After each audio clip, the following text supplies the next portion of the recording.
Assalamualaikum warahmatullahi wabarakatuh. My name is Muh.Fathan Ardiansyah. I'm a student of class A, and today I would like to share something that gave me a deeper understanding about teaching in today's modern world. It's based on an interview that I had with one of our lecturers, which is Miss Fajriani. In the interview, we talk about how AI tools like ChatGPT can be integrated into language teaching, and honestly, what I learned from her really changed how I view the role of technology in the classroom.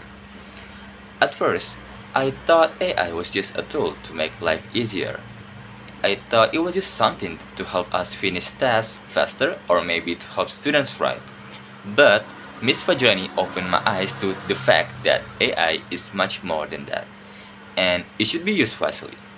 One of the most important things she shared was that AI should be used as a support system, not as a replacement for teachers. Well, yes, AI can help by giving instant feedback, correcting our grammars, or suggesting vocabulary, but the heart of learning still depends on the human connection between teacher and students, and that statement really stuck with me. She said something that I will always remember, which is technology should work with pedagogy, not replace it. And I completely agree with that. I now see AI not as a shortcut, but as a strategic tool that helps me to reach our learning goals more effectively. But it's still up to us, the teachers, to lead the learning process with purpose and understanding. Ms. Fajrani also pointed out several real challenges that come with using AI in classrooms. One challenge is the lack of digital literacy, because not all students and not even all teachers are familiar with how AI works. And this is a very serious problem because if we don't understand the tools that we are using, we can guide students properly. That made me realize that I, as a future teacher, really need to start learning how to use AI responsibly. Another challenge is technology access, because not every school in Indonesia has good internet or modern devices, especially in rural areas. So even if AI has great potential, it might only help students in big cities and leave the others behind, and that is not fair. We must think about equal access to technology if we want to education to be truly inclusive and meaningful for everyone. Then there's this question about ethics, and Ms. Fajrani explained how AI use can lead to plagiarism, overdependence, or even loss of creativity if not used properly. That's why she said we need to teach students how to use AI ethically. For example, to help them, it can be used to help students brainstorming, correct mistakes, or structure their ideas, but not to write everything for them. She also emphasized the importance of transparency. Students should learn to cite AI and reflect on how they use it.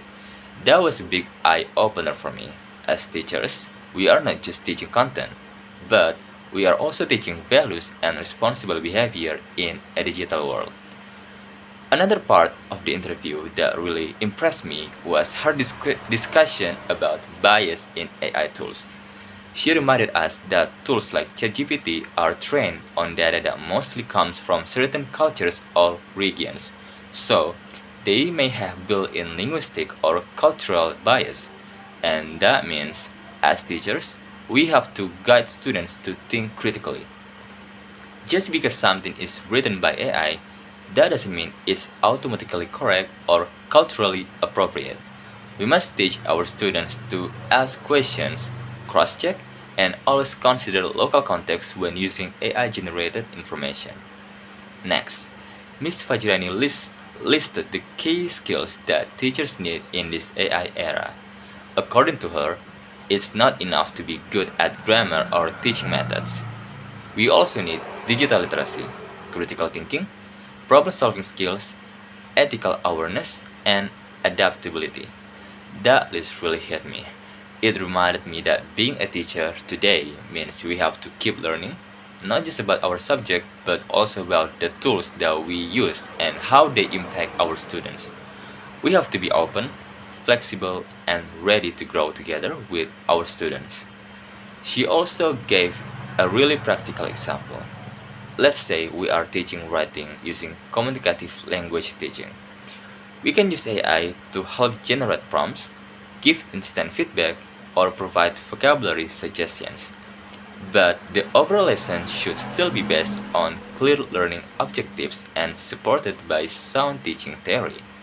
In other words, AI should fit into the lesson but not take over the lesson. And that made me think differently about lesson planning in the future. And finally, she said something that made me feel excited but also challenged. She said AI should be part of teacher training programs in Indonesia because AI is already in the classroom. Even if we don't see it yet, students are already using it. So we need to prepare ourselves now. We need to learn how AI works, how to use it responsibly, and how to help our students do the same thing. Teachers should not just be users of AI, but we should be guides and facilitators, helping our students to make them smart and meaningful use of it. So, to wrap all of this up, this interview helped me understand that AI is not just about tools, it's about transformation.